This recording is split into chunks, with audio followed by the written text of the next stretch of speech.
Brought to you by Universal Pictures, Oppenheimer, now the winner of 5 Golden Globe Awards, including Best Picture, Drama, Best Director, Christopher Nolan, Best Actor, Cillian Murphy, Best Supporting Actor, Robert Downey Jr., and Best Original Score, Ludwig Göransson. The New York Times calls Oppenheimer staggering, and the Washington Post declares it a masterpiece, brilliantly acted and thoroughly engrossing. Oppenheimer, for your consideration in all categories, including Best Picture of the Year. Go to www.experienceoppenheimer.com for more.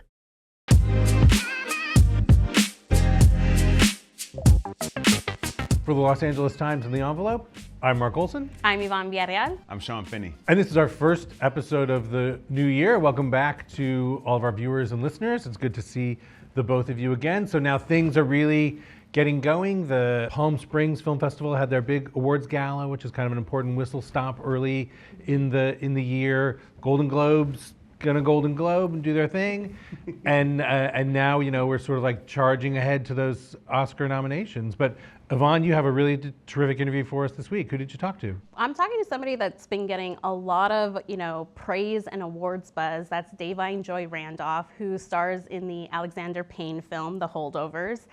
And this is a film set like in the early 1970s at a New England boarding school, and it follows this sort of not very well liked history teacher played by Paul Giamatti. And he's sort of tasked with chaperoning a group of students who have nowhere to go over Christmas break. And Da'Vine plays Mary Lamb, who's the manager of the school kitchen and the head cook. And when we meet her, she's in the grieving process of losing her son, who was stationed in Vietnam. And she really gives a compelling performance that a lot of people are taking notice of right now. I mean, she's received so many awards already. New York, LA, National Society of Film Critics, Golden Globe.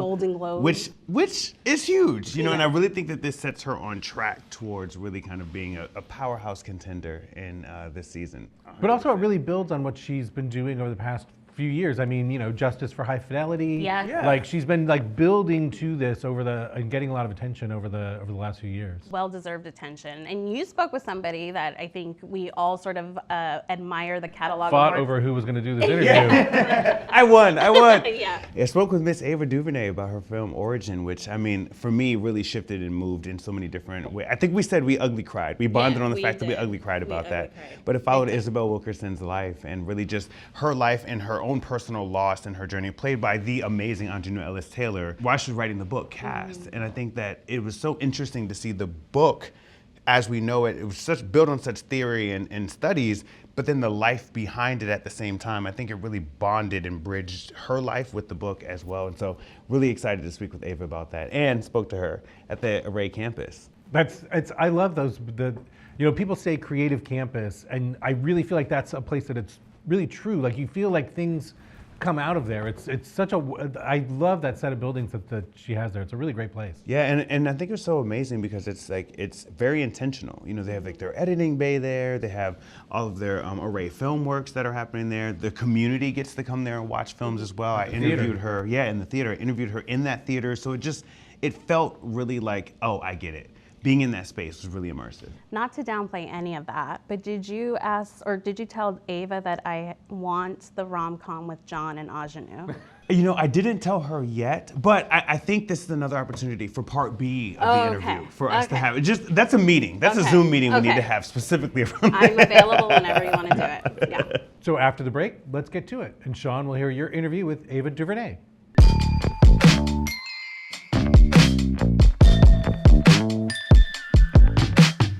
Shawn Finnie from The Envelope. I am here with a filmmaker whose work I'm really excited about this season and beyond this season that I think will require further discussion.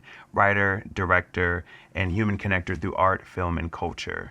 Director of the film Origin, Miss Ava Duvernay. I have too many things to talk to you about. Okay. But first, will you tell us where we are? You're at Array, and that is our liberated territory, as the great filmmaker Haile Gerima calls it. He said, you always have to find a place that's just for you, a place where you feel comfortable. And for some people, it's a physical space. And for some people, it's, in their home or just somewhere where you can be courageous in your own mind. And for me, I always patterned it after Oprah and Harpo Studios, or even JJ and Bad Robot, or Spielberg with Amblin, or Mr. Garima with Sankofa, his bookstore, like a physical space. That's what I dreamed of. So this is a 4-building campus in the historic Filipino town area of Los Angeles, near Echo Park, and you're sitting in our screening room. We have public programming for the community at large. Anyone who wants to come see a film in this DCP-compliant 50-seat theater. We show all kinds of things. Iranian cinema to Filipino cinema to the latest things that are being discussed in the award season, comedies, dramas, anime. So we have a whole department that programs films for folks for free. I love it. When I watched the film, and I told you this in private, and I'm going to tell you this in public, I tried my best to string along a sentence to explain the experience that I felt. I felt a shift inside of myself. And for the LA Timers watching, I left Ava a voice note that I don't know made a lot of sense, but you caught the intention. It was beautiful. And I think I understand a bit more of what I wanted to say, though I'm still processing. And it's thank you. Thank you for centering Black lives in your projects the way that you do, that show the full range and breadth of us, our curiosity, our humanity, our love, our loss, our grief, our range of emotions and complexities, but also for showing us beyond our complexion. Thank you so much. Your voice note was so beautiful, and it was really speaking to humanity and dignity, and that's what I think the film is offering. That's what I want to offer. It's really being able to watch this woman writer, a Black woman writer, try to uncover secrets that history holds that goes beyond, Blackness or, being Jewish, being Indian, and starts to say underneath all of the skin and the labels, there's something else that animates our reasons for embracing difference. And embracing difference, our reason should be to celebrate. Unfortunately, the way we embrace difference as a society is to divide and to separate. And so the core of Caste, which is the book upon which the film is inspired, beautiful book by Pulitzer Prize winner Isabel Wilkerson, this is what we're looking at. It's like the differences are there, and it's a part of life.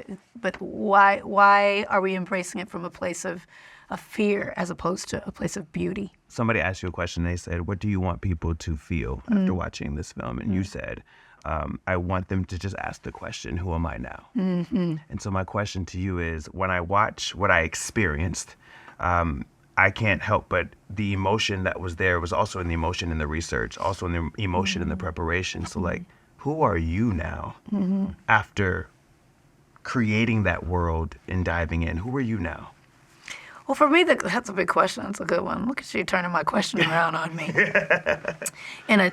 We are different people in different spaces. Langston Hughes said we wear the mask. And so, every single person presents differently to their family than they do to work, than they do to the world in general when they walk out of the house. You present differently when you're having a good day than when you're having a bad day. And so for me, professionally, it's really changed me in that it's strengthen my resolve and help my confidence in terms of my capacity, how much I can do, how I can do it, and that I don't have to feel constrained, or I don't feel like I have to fit inside of a box, when I felt that for a long time. Personally, it has been the happiest time of my life making this movie. The making of it, the writing of it, the production, the post.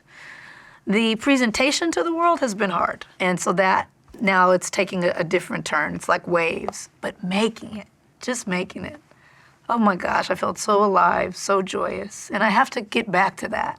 I have to get back to and continuously remind myself what I made it for, what it felt to make it, and not let myself get distracted by all of the trappings of the movie. We're here on the envelope, and it is talking about the award season.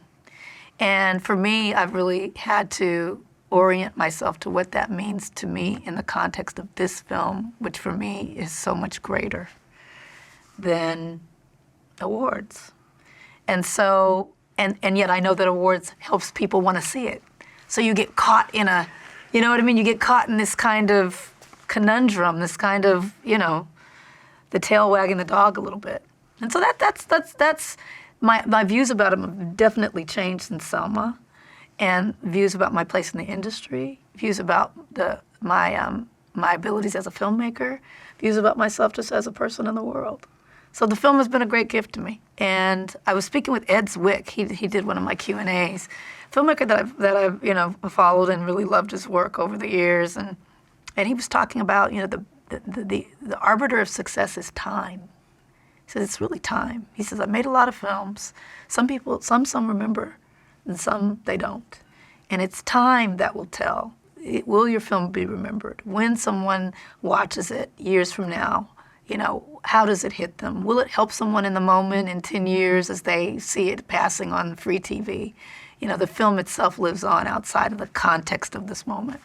And so maybe years from now, someone will dig up this podcast and hear how we felt about it today. But, it's a worthy discussion. It's impactful now, and it will be impactful, as I said, beyond seasons. And I had mentioned already that I do feel like it's an invitation for further discussion. Yeah. And I think sometimes at a distance, when you are seeing a phenomenal talent like Anjanou Ellis, a Black woman at the center of a film, when you are seeing phenomenal talent behind the camera, directing and writing, and in partnership with a phenomenal producer and Paul. Sometimes I think that it can be looked at like, oh, that's a film, a Black film. And it's actually not, in my opinion. It is a film about the globalization of the human story and the complexities and the nuances of all of that. How do you describe kind of like the audience that you were imagining or you were hoping that would connect with this film? Well, we made it for a global audience. Yeah. I mean, that's why we shot in 3 countries in 37 days. I mean, we raised the money outside of the studio system so that we would have the wherewithal to go anywhere in the world that we felt the story took us. We shot in Berlin, we shot in Delhi, we shot here in multiple states. And, the goal is to be able to talk about this in a global framework in the same way that the book addresses these ideas in a global framework. It addresses it both in a historical context and a contemporary context. This is a continuum, this idea of caste. The idea being that, caste is a social hierarchy that determines power and status. Really simple. In every culture, on every continent around the world, someone's on the top and someone's on the bottom. And that is determined based on a random set of traits. It's not determined based on merit, based on experience, based on hard work. It's determined based on things that people don't have control over, right? In India, the Dalit people are born into a subjugated caste. They're just born into it, and there's no way out of it. That is their reality. That is their reality. And they're normal. And it's the norm. It is around issues of faith and caste and class and all kinds of things there, but it's something that the person can't control. They can be excellent at whatever they're doing and excel, but they're still Dalit, and they're still the lowest of the low caste there. We have in India where the Dalits are supposed to be at the bottom and the Brahmins at the top. And in between, there are various units of caste. And what maintains this unit into continuing of caste system is the unending violence in the form of rape, mutilation, and murder. In India, a Dalit person is attacked every 15 minutes. In the United States, you can look at African American people, and by the very virtue of our skin color, a random set of physical traits that we cannot determine upon birth, we are automatically relegated to, for centuries in this country, be enslaved, be segregated, be criminalized. Doesn't matter how excellent, doesn't matter how, there's nothing you can do to escape that visual mark upon being seen. And so that's what caste is. And when you apply the fact that this random set of traits can determine who's on the top and who's on the bottom, you start to get into really interesting ideas about who we are, our identity, and why all of these isms exist. Caste can be applied to sexism, racism, homophobia, Islamophobia, anti-Semitism. It goes on and on. The LGBTQ community. are locked in a caste system. I think these ideas are provocative, and when I read them in the book, I thought, gosh, we should be talking about this and knowing about this. How would I approach this in a movie? This is a nonfiction book. There are no characters in this book beyond a page or two. And really, she, the writer, the author, she used the first person a lot in the book. And not a lot, but some places here or there. And she started to kind of rise from the pages, and I thought, oh, she'll guide us through. I'll watch her write the book, and she will teach us what she's teaching us in the book, in the movie. And while I was connecting the dots about approaching her to do it, I learned that the 3 closest people to her in her life passed away in the 16 months period. And thought, oh, that is a movie character, because that is a hero. That's a superhero. You have lost the 3 anchors in your life, and somehow you continue on and you write this beautiful work. And so, she became, a point of fascination, and, very blessedly allowed me to ask her many questions over the course of 2 years in the research and write that part of the screenplay that is not in the book. That's why I don't call it cast, because the movie is not the book. The movie is about the life and work of Isabel Wilkerson, the work being cast, and her life being this beautiful, kind of treacherous journey through love and loss. Obviously, the cast is so impeccable. I can go 25 hours talking about John, talking about Ingenue and Niecy and Blair. And what I also want to talk about is the music. Chris Bowers, Stan Walker. We need us everywhere. That's right. And when I watch the film and I watch the beginning scene with Trayvon and the music and the scores leading you into what we all know, I'm curious how you also, I kind of have an idea how you picked the cast, and selected them, and the freedom that you had to do that, which I want to dive into. But I would love to hear you kind of talk through the sound and the score. Yeah, thank you. Not many people ask me about that. Well, we were fortunate enough to mix up at Skywalker with good friends up there who gave us a deep discount. Thanks, Skywalker. But, I'd work with them on A Wrinkle in Time, where you have all the bells and whistles of Disney, and they knew how closely I was holding the story and watched it and said, we want to help. So they were wonderful and being just great partners to me as a filmmaker. So that soundscape, so much of what you hear, just the pleasure and wonder of being able to mix at Skywalker Ranch, this incredible place that George has created, like an actual liberated territory, his liberated territory, where it is, acres and acres of beautiful land and artists walking around focused on what they can hear, what they can see. Really beautiful. In Germany, there's memorials to nearly everyone victimized by the Nazis. And there's no entry sign, no gate. It's just open, both day and night.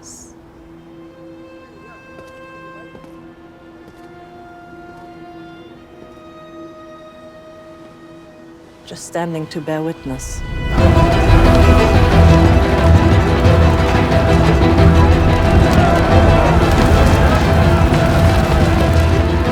$20,000 books were lost that night. Books filled with imagination and ideas and history.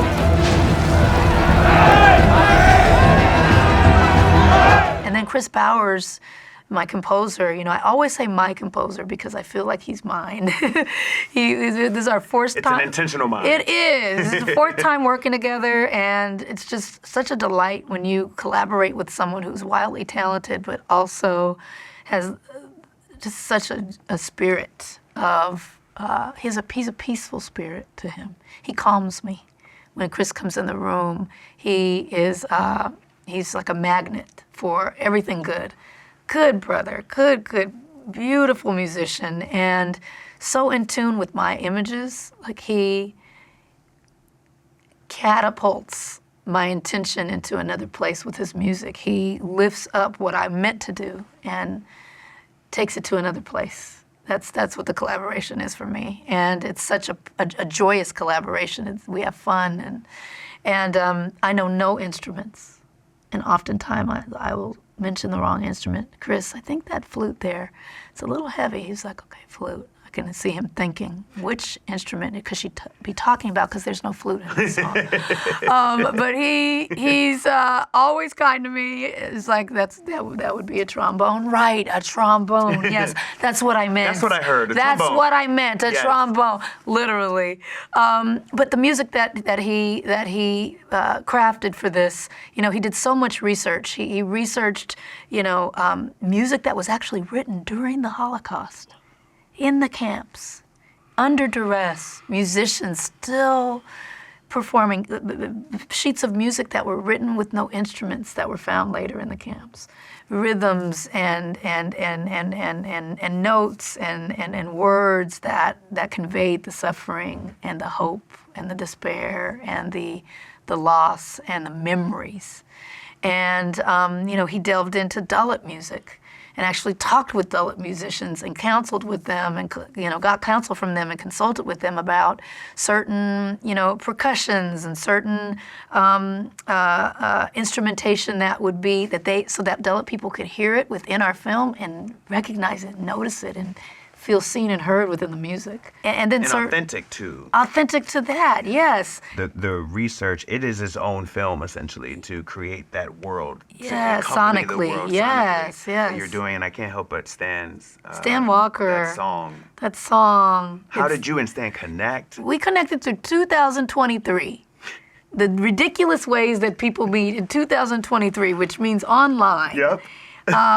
Paul Garnes, my great producing partner, longtime producing partner here at Array, I told him I need something else. We need something fresh, something different. We don't want to do the same thing, you know, the same find a star to sing the song and then you get the thing. You know what I mean? Like I want something anthemic like Selma, something that feels like an anthem, something that's cinematic and large and sweeping and all of that, but And authentic and stuff. authentic to it. But can't we gotta find someone off the beaten path or someone who's someone else. I was just ranting and raving about this something I was looking for. And literally 2 days later, he brought me a video, a YouTube video of a Maori man with this incredible Maori band and background singers singing a cover of a Kanye West song, Ultra Light Beam. He was singing his heart out. The voice was like velvet. And the band, it was a video, they were gorgeous Maori people, and they were rocking out, and they were singing this song, and this guy is singing it, and he looks so cool, and I was like, who is that? And Paul said, I don't know. I got it off the internet. I don't know who it is, but it says his name is Stan Walker. So I went on Instagram. You went in, did you slide in the DMs? I slid in the DMs of the one person we had in common. Okay. Because I didn't follow him, he didn't follow me, so Yeah. I couldn't get into the DM. So I had to go through somebody that I knew. Yeah. So we had one producer in common, a woman, a producer, Chelsea Winstanley. And I slid into her DMs and I said, this is ridiculous. This is like you texting me, asking me if I know a random black person in the United States. Yes. Because we are black. Yes. But I am asking you because, do you know this man, this Maori man, Yes. Stan Walker? Yes, I know Stan. I said, do you follow him because you're a fan or do you know him? Yeah, can you get me in touch Can you with get him? me in touch with them? 48 hours later, I'm on the phone with Stan. 2 weeks later, I have the song in my inbox. Wow. He watched it. He felt it so deeply. He connected it with his history. He connected what's going on in New Zealand and their society now with Maori people, which is a lot of injustice and a lot of unfair policy. And he created this song that is, there could be no more perfect end to Origin than the song I Am. And I'm just so grateful. It is an anthem for embracing your identity and being proud, regardless of caste. I am has nothing to do with what society says you are. Who are you in yourself? And what a gift of a song it is. I want to dive into a little bit of the scenes from the film. Okay. Because I feel like there are a few that landed with different people for different reasons. For me, what I thought was fascinating, and it was earlier on in the film, I love how some scenes don't need many words. Because they're just felt. But I love the specific scene with Isabel Wilkerson's character is with her mom and watching the news with her husband about the murder of Trayvon Martin and them diving into it. And you see the generational divide as you're starting to understand what caste is. The assumption is we're all here we think the same, and this is horrible what happened. And she's not saying it's not horrible, but her mom is like, but had he just... Yeah, maybe mom if is. he... Yeah, mom is taking it from. So you have this the mother who's played by the incredible Emily Yancey, and then you have the couple, John Bernthal and Ingenue Ellis Taylor, and they're talking about this crime, this injustice that happened as they watched President Obama on television giving the speech, his famous speech about Trayvon Martin, saying he could have been me, he could have been my son, and they're talking about it, and the mother, who's from a different generation, she's in her 80s, says, I wish the boy would have just, it's basically respectability politics. I wish he would have just said where he was going and answered the man the way that he should have, right? And maybe he'd still be. And maybe he'd still be here. And Isabel and Brett, played by John Bernthal and Ingenue Ellis, say he shouldn't have to answer to anyone. He was just walking down the street when he was assaulted and killed, just for walking down the street with a hoodie on. And the mother says, you know what I'm saying. He should have just answered and made it home, compromised himself in the moment, been less than human and less and less than, and not having to hold on to his dignity so much and just kowtow to this guy and got himself home. And so there's an argument, not an argument, but a disagreement about that. And by the end of the scene, you see that this is generational, but also the scene is interesting because you have this older black woman, a younger black woman, and a white man, older and a younger white man.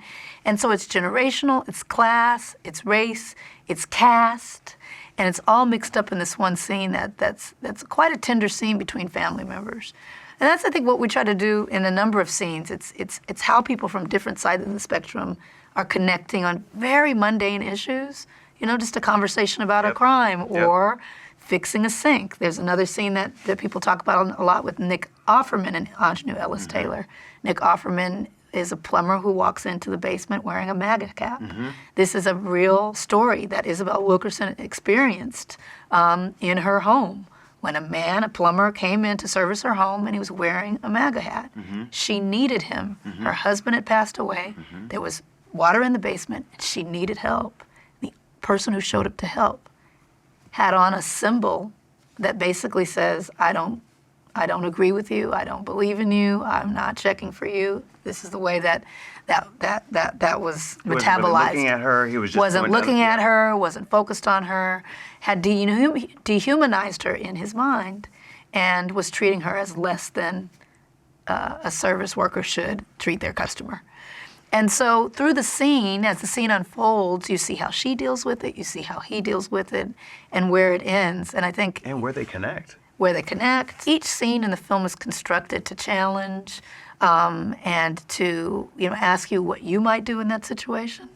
I know I would have had a different reaction in the plumber scene than Ingenue Ellis Taylor as Isabel does. But it is an invitation, like you said, to discuss and to think about what you would do. What would you say to an older woman who says, just hold your tongue and don't assert your humanity in a moment when someone disagrees with you. Don't, what would you say if someone who, you normally wouldn't invite into your home is the only one who can help you when you need help? How do we wrestle with these issues? And that's what we try to do in the scenes. And a lot of it is, as people watch it, I invite them to think about what they would do if they were each character in the scene. The final act of the film is a collision of images that you've made your way to through the film that really tie in the ways in which different cultures, continents, periods of time across the spectrum of the human experience really have the same wound at the base. The same wound of caste is at the core of so much of the oppression and the challenges that people experience. And if we can look at that wound and work on that a little bit, there's some healing to be done. But if you don't know the wound is there and you walk past it and you cover it up and you call it different things and then you never really get to the root, the origin of our discontents, the origin of our problems. And so that's what the film is trying to share in a way that I think, you watch this woman kind of make her way through the world, uncovering the mysteries of our history, and hopefully you feel a lot and you learn a little bit along the way. From a business perspective, I really respect and appreciate how you all have approached this film, which I think is a bit different than how you've done it before. I would love for you to just speak, in your own world about raising the money, doing it outside of the system to be able to create something that doesn't have to fit, but is felt. Yeah, no, thank you for that. I think, raising the money on our own allowed us to make the film we wanted to make and be very free, to be experimental, to express ourselves in ways that, don't really fit inside of a studio paradigm, which is okay. The studio paradigm is a financial system. It is a business. It's its own economy. If folks give you millions of dollars, they're going to want to participate in the creative part of it, and because they want to try to ensure a return. It's logical, and I understand it. And I've participated in it and probably will again. For this film, I needed freedom. I needed to be able to cast who I wanted to cast. I needed to have Anjanou Ellis-Taylor, who had never led a film, which is criminal, and she should have. That's a mind-boggler. Yes. Had never been the lead in a film. I wanted to be able to say, I see something in Jon Bernthal that is this tender, connected man, and it's way more than The Punisher. Yes. And I know that he can do this, and of course he can. I want Vera Farmiga. I want Nick Offerman. I want Blair Underwood. I want, Jasmine Cephas-Jones. I want these people. I want to be able to bring in a non-actor to play himself because he's the best person to do it. I want to be able to go to India and be in the street and shoot, on the run, and just see where the camera takes us. I want to be able to pull in people who, might have been a background actor or might have been, a scholar and pull them in and put together this collision of images that don't necessarily fit in a box. You use narrative, you can use doc, you can use, there's images that are surreal, sitting along images that are historic, sitting along images that are contemporary. On paper, none of that should work. In the film, there is no antagonist. There's no villain chasing her around the world. The villain is us, all of us. We are complicit in the ways that we treat one another. I don't write questions. I write answers. Questions like what? Like, why does a Latino man deputize himself to stalk a black boy to protect an all-white community? What is that? The racist bias I want you to explore, excavate for the readers. We call everything racism. What does it even mean anymore? It's the default. When did that happen? Hey, Brett. Don't me. All right, so wait, so you're saying that he isn't a racist? No, I'm not saying that he's not a racist. I'm questioning why is everything racist? Those things would not be allowed. For me, anyway. Maybe for someone else. But for me, there's no way I could do it. I couldn't shoot on film. I'd been asking many, many times my colleagues and my partners at various studios about shooting on film. Cost prohibitive, the workflow is challenging. Let's just do digital. Let's do it next time, and next time, and next time, and next time. By raising the money and being independent, I was able to greenlight myself and say, no, this time. And able to work with that delicious 16 millimeter that makes me just want to lick the screen when I look at the frames. And so, it was just a joy. When I say it's the most joyous piece of filmmaking, it's tough subject matter, approached with such a joy and such a hope that I feel this film is a love story. A love story to humanity, a love story, certainly real love stories throughout, many couples falling in and out of love and dealing with love. But really, it's a love letter, I hope, in all of the things that I want to say and all of the things that I feel about this world. This film is what I believe, and it's an offering. There's impactful in the screen, on the film, in the theater, but I would love for you to close with just the Seat 16 and the impact that is being created to make sure that generationally individuals have access to experience this. Thank you for that. It's a little idea that we had. We just want young people to see the movie. I believe if you can. I remember when I was young, my Aunt Denise, we're in this theater. It's the Amanda Cinema. Her name was Denise Amanda Sexton. She's since passed on, but she gave me my love of movies and my love of all things to do with the arts. And she took me to an Amnesty International concert when I was young. And I remember I got a little book of my human rights. And I'm from Compton. I don't know anything about the world. I'm young, I'm maybe 14, 15. And I remember holding a book that had my human rights in it. And I thought, wow, it was just a radical concept to me that we all shared this. And this is something that we all should be able to enjoy, and that people in different parts of the world and even in this country did not. And so I was 14 or 15. And those early ideas really formed who I am. And so my sense of justice and dignity and identity. And so I want this film to maybe be that for someone. So that 14, 15, 16 year old, I want to be able to come and see this film for free. I'm like into free movies. And so basically you can buy a ticket for a 16-year-old, a 15-year-old, 14-year-old. It's called Seat 16 for $16. They get a free ticket to the film, and they get a 1-year subscription to Masterclass. Masterclass is partnered with us. I mean, all those master classes that are on that thing, they can go, they can learn how to cook, they can learn how to direct, to write, to do whatever. And it's just about this film is based on a banned book. This book is banned in many counties in this nation, and the idea that the film can be stand in the place of books that have been taken off the shelves. So that young people can determine what they want to learn, when they want to learn it, and how, is one of the things we hope we can do. So Seat 16, you go on, spend $16, buy a ticket for a kid, and put some learning in them. Thank you so very much. Thank you so much. Yes. Have you got to do this here? It means a lot. Yeah. Thank you very much. Yes. Thank you. After the break, Yvonne will be interviewing Da'Vine Joy Randolph.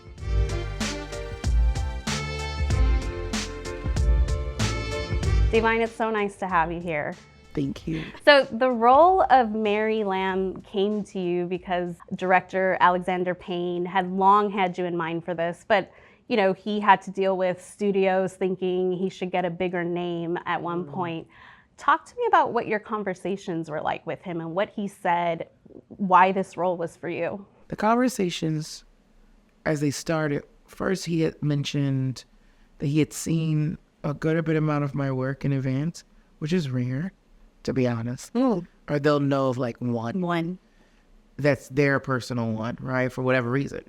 But he in particular had highlighted Dolomite and said the characters and the nuances that I guess I was able to contribute in that role. He saw connective tissue for this character, for Mary Lamb. So, which is an amazing honor. I didn't have to audition. I was grateful and blessed with the opportunity to get a call. And that call, first, it was 2 calls. The first one was him basically describing the character, describing the tone, and deciding the kind of things that he wanted to bring out, themes, ideas. And then it was like right before Thanksgiving. And then at the end of the conversation, he gave me the script. And then after that, we were to reconvene if I enjoyed it, if I felt connected to it, which I did, of course. Well, not of course. But there was something really special about the script and how she is complicated and real. I feel like I'm always chasing authenticity, but that I have to do all the heavy lifting, or a lot of the heavy lifting, most of the heavy lifting, in order to make that come through in my characters. And it was very refreshing and rewarding to have an experience in which not only he, but also David, the writer, as well as the crew from top to bottom, came in with that level of support and resources. And so, read it, I dug it. We talked about, how does the time period affect it? What are her things? Do we want a dialect? Do we not want a dialect? I extended that I thought it was important because she's not the help. She's hired. It's a job. And so all characters that I portray, whatever their job is, I always support to me that they're good at it. Even I actually think it's more interesting if I were to play like a loser. Because I don't think a lot of people, unless it specifically is in the script, now I'm working on different characters and producing my own stuff. I know that if that's not in the script, I always assume they're good at their job. Oh, interesting. Because if they weren't, they would say that. It would be a huge part in the storytelling. So I always make sure that my characters, also to be selfishly honest, as people of color, it's important for me to see in the midst of people's struggle and tribulations, people good at things and dedicating themselves to, I think a lot of times people leave a lot of blanks and spaces for characters of color. And I think people just leave things not to be written. And so a lot of times I'm filling in the blanks. I heard you got stuck with babysitting duty this year. How'd you manage that? Oh, I don't know. I suppose I failed someone who richly deserved it. Oh, the Osgood kid? Yeah, he was a real asshole. Rich and dumb. Popular combination around here. It's a plague. And you? You'll be here too? All by my lonesome. My little sister Peggy and her husband invited me to go visit them in Roxbury, but I feel like it's too soon. Like Curtis will think that I'm abandoning him, you know? This is the last place that my baby and I were together. Not including the bus station. Well, I look forward to your fine cooking. Oh, no, don't do that. All we've got is whatever's in that walk-in. No new deliveries till January. How have you sort of navigated that throughout your career, filling in those blanks? I was very lucky to go to Yale School of Drama for graduate school. So there were certain tools and skills that I learned in my 3 years of being there. And one of the biggest ones in regards to this in particular is that there was a dramaturgical department. And I wish I was very spoiled, because with each project or production, play, musical, whatever, there was a dramaturg assigned. And for people that don't know, it's basically, in layman's terms, someone who is obsessed with the world of the play or the project, right? So for example, for Holdovers, this person would have all historical references, all the cultural and historical events that happened during this time period. If there are catchphrases, if there is certain products or a brand or something listed, they know everything about the world of this. I haven't been on a production yet Where they've done it. Where they've done it. So I become my little own dramaturg wherever I go. And so that's how I fill in the blanks. And I'll just have conversations, with the creatives of like, well, this is referenced here. And this is what this means. Is that what you mean to say? Are we going to lean into this? Or historically during this time period, she would be doing this, or she would be wearing this. Well, I want to talk about, how we are first introduced to Mary, which comes about like 7 minutes into the film. And she's, over a hot stove with her, whisk in hand. And there's a moment where she sort of looks out the window, and you can feel and see the sadness and contemplation that she's experiencing. And you captured so much in literally like 20 seconds. And it just made me think, like, in everything that I've seen you in, your first appearance on whatever screen it is, whether it's High Fidelity or My Name is Dolomite, you make such an impression with that first appearance of your character. And I'm wondering if you're cognizant of that, like how much that first appearance means to you when you read it in a script in terms of what you're going to bring to it. As you were asking me the question, the first thing that came to my mind was, I remember in school, they said, listen, this is true of a monologue. This is definitely true of an audition. And this is something that I've always shared with my peers. And that was that the beginning and end is the thing that will stick with people for forever. And the middle is just sustaining in between. And with that being said, I really care about these people, these women who I portray. If my name is on it, if they're making the announcement, oh, Da'Vine's doing that, it took me maybe 2-3 weeks to and usually my team being like, we need to respond if we're going to take this. But I really think about it because I know whatever I'm going to do, I'm going to really invest in it. And it's going to cause sacrifices. It's going to require my time to be divided away from my personal life, my family, my loved ones.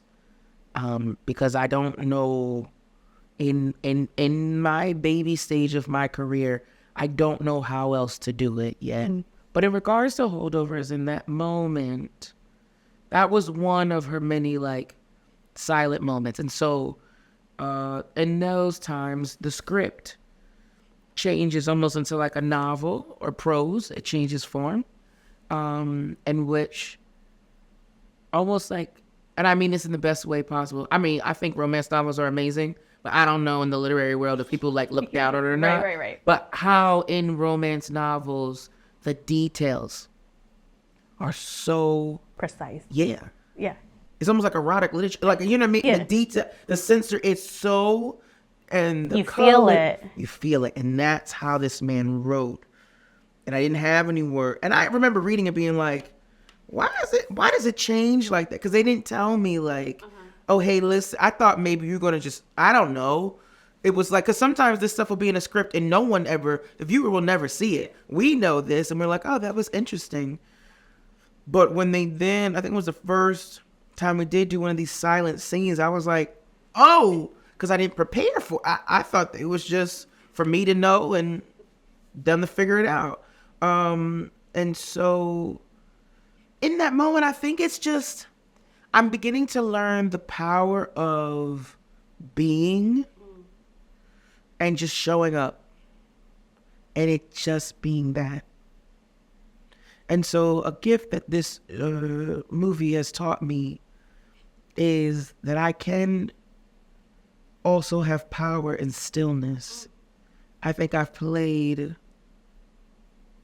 strong characters, but I've played characters that are can tend to be very bombastic and full and, you know, and that was something that drew me to this character that I was like, oh, this is a whole nother thing.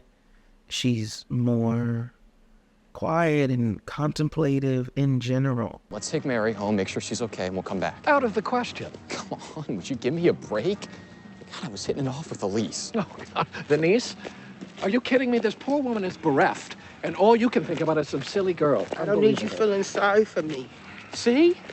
I'm just saying, this was the first good thing that came with being in this prison with you. A part of me kind of believes that she too, like Mr. Hunnam, wants to be here. Her sister's only 45 minutes away. If she wanted to go home, she could have went home. And I always imagined that it was almost as if she was in bargaining negotiations with God of like, I will only go unless you show me a sign that I need to go. And when that boy says he wants to go, that's why I think they're just so beautiful together. All of them. There's that moment where, you know, she's attending a colleague's holiday party, and, you know, it sort of shows the different ways this can sort of just overtake you, right? The emotions. She arrives somewhat fine emotionally, and as the night goes on, you see how it sort of overcomes her. And there's that moment in the kitchen where she's inconsolable and she's, you know, grieving. She's there for the kid to have some kind of familial sense of home, a memory for him. Seeing that young man happy brings her joy and soothes some wounds for her. I think it is no coincidence that she gets to spend Christmas with this young man. And with Mr. Hunnam, this is quite possibly the first time she's ever really had a real communication with another faculty member. Let alone them talking about life and interests, dislikes, which is so beautiful because in many ways they're playing their own version of the newlywed game throughout the entire movie. Whether it was romantic or not, who knows, they're invested in one another and they care. And she's concerned about him. And that he's not living life. And that in many ways he's like this agoraphobic person locked away in the ivory tower, you know? And so I think our focus is I'm here for them. I'm going to help them. And probably due to nerves, fatigue, you don't sleep that much when you're grieving. Your thoughts are keeping you up at night. She thinks alcohol is going to give her the liquid courage.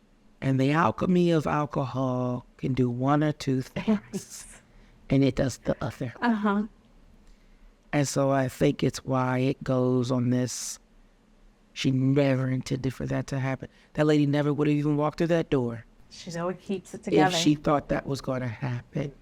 And I think the alcohol, she genuinely believed that the alcohol would give her the courage and that she would have like a good high, you know, and just be buzzy. And I think I used to think of it as like, if anything, her fantasy of it, that she would be dancing and having a good time and, you know, having jokes, cracking jokes and being the life of the party, which is where I feel like there's a clue when she says, I'm in charge of the music. I don't want to listen to this whack music.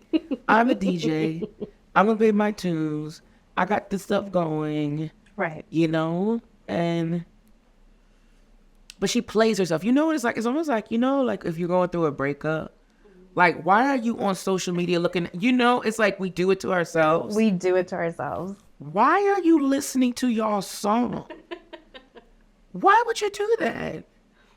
Of course. But it's that, and that's also something that's so complicated by grief, right? Yeah. Sometimes it's like, okay, I'm just going to rip the Band-Aid off and like, ah. And then there's other times where we just want to be so, I can't even think about it.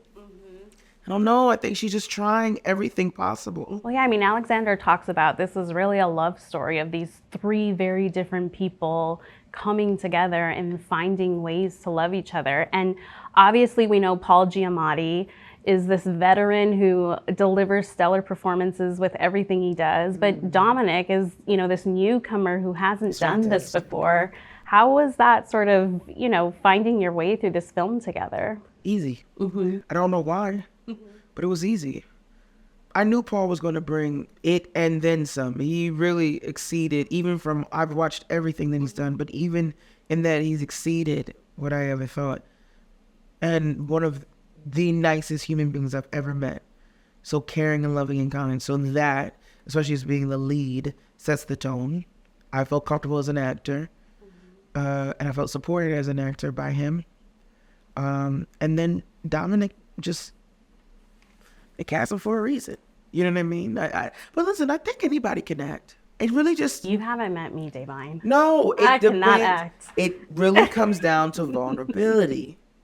If you're willing to expose... I'm not. And that's why acting's hard. Because it's crazy. It's abnormal. It's a little weird for a person to get a high off of being somebody else other than themselves. That's why actors can be weird. Okay. Do you know what I mean? So kudos to you for being healthy. Thank your therapist. You are healthy and well. We are not.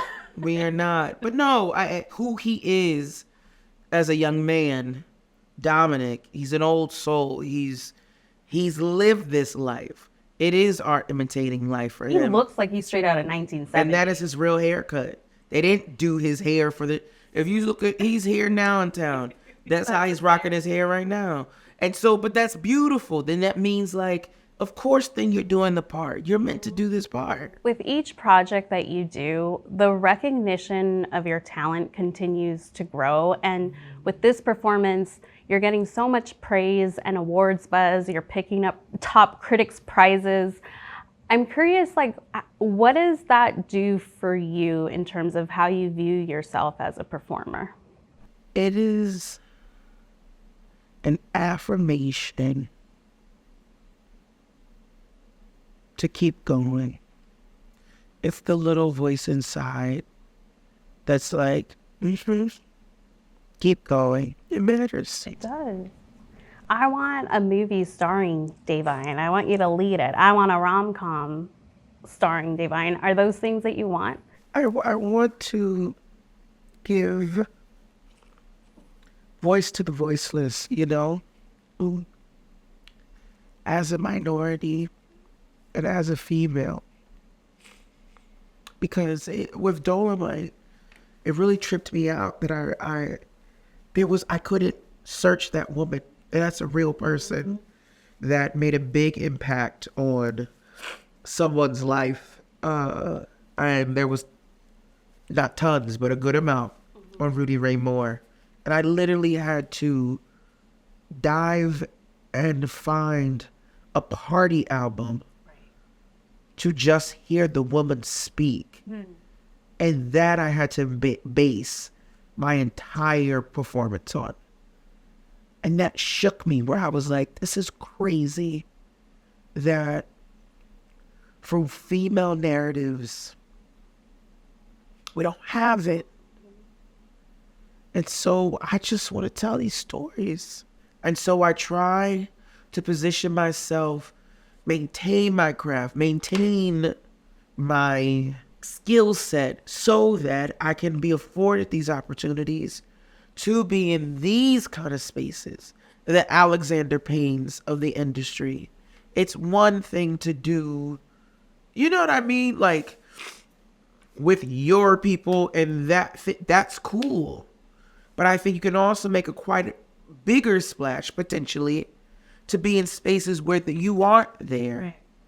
And to do said job and to do it well. Because it's twofold for me.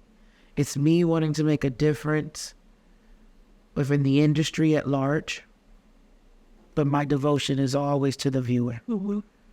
And with every character and decisions and choices that I make, I'm always thinking, who is it that will be watching this? And what can I do? It's almost like I'm into sports, and I remember growing up, Jason Kidd, when he used to go to the free throw line, he would do this little thing.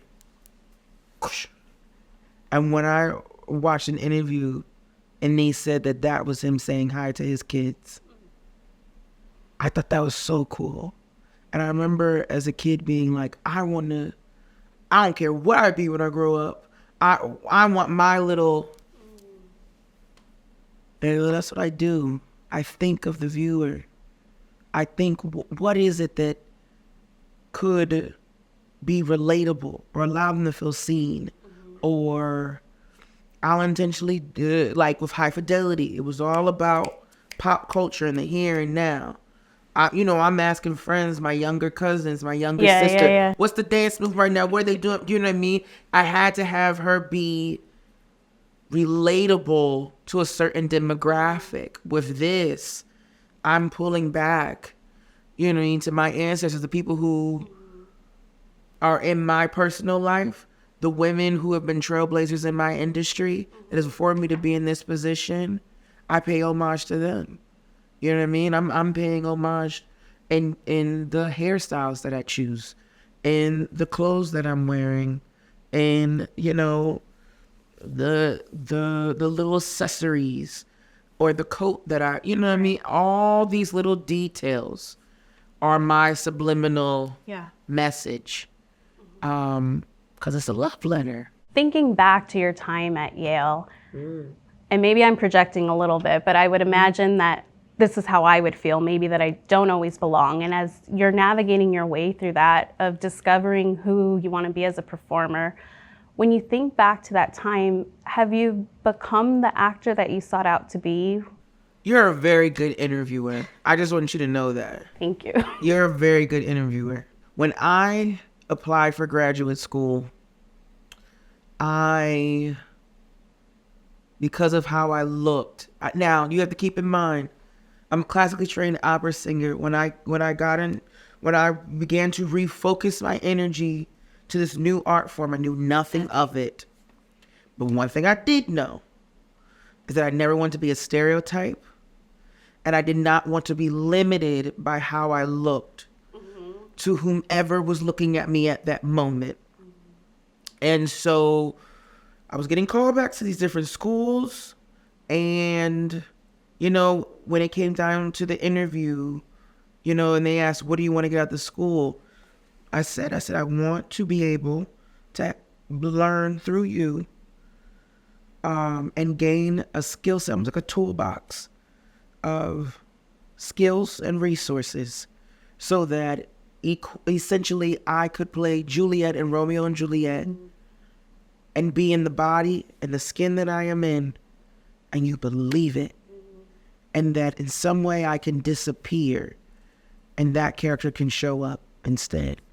And every school but one said no, or that's impossible, or that's not what we're interested in.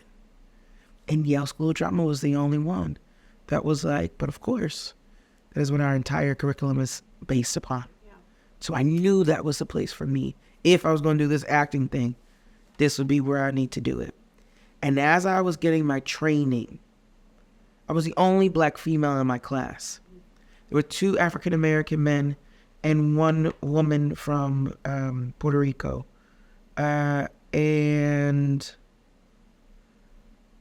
it allowed me to have this incubated space in which what was so beautiful, I never felt like a child almost is colorblind, like truly. Yeah. Because I didn't have any outside influences and then we were like in a lab, so to speak, they really allowed me just to create as many characters as possible. But as we were getting ready to get close to graduating, I was in search of my identity. And I remember I used to go to my teacher. His name is Ron Van Loo. He's very well known, probably one of the last few living acting gurus, but I'm talking about way back when. Yeah. And he said, you know what, Da'Vine, who is it that you look up to? And I rattled off names to him, and he just laughed in a kind way. And I said, well, what's so funny? And he was like, because whom you look up to looks nothing like you. Therefore, you have to understand an essential truth, and that is you are forging your own path. Absolutely. And that the likes of Meryl Streep, as an example, Al Pacino, De Niro, there wasn't a them before they arrived. And so he said to me, I have no question that you will become exactly what you need to do. However, you're going to have a hard road. Right.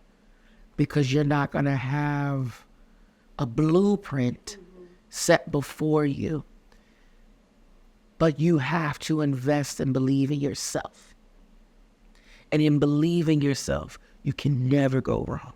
I think I'm evolving into, to answer your question simply, I never had this stone cut thing. There was just the essence of people and their careers and their paths from the public eye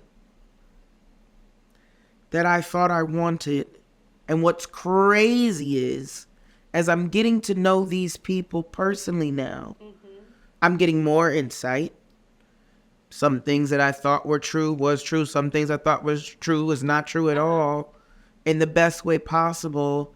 And so it's bizarre to list those people and then be like, well, yeah, last week I got advice from Al Pacino with my personal life. You know what I mean? But it's like, and it's something even that he said of this sense of there is a community at a certain point of your ascension because they get it. There's nothing new under the sun. Right. But the best and only thing you can truly offer is your authentic self. Because nobody can copy. As much as that's like, yeah, that's what they taught us in kindergarten, but it's actually true. I actually think that a lot of stuff that we tell children in the first years of their life, there needs to be like a little book to be like, hey, remember these things? Get back to that. Because it's true. It is true. They're essential, fundamental, full, whole life truths. And there's truly nothing better than being yourself.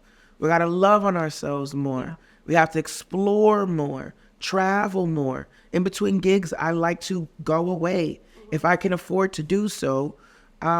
Because how am I going to be a good actor and I haven't left my house?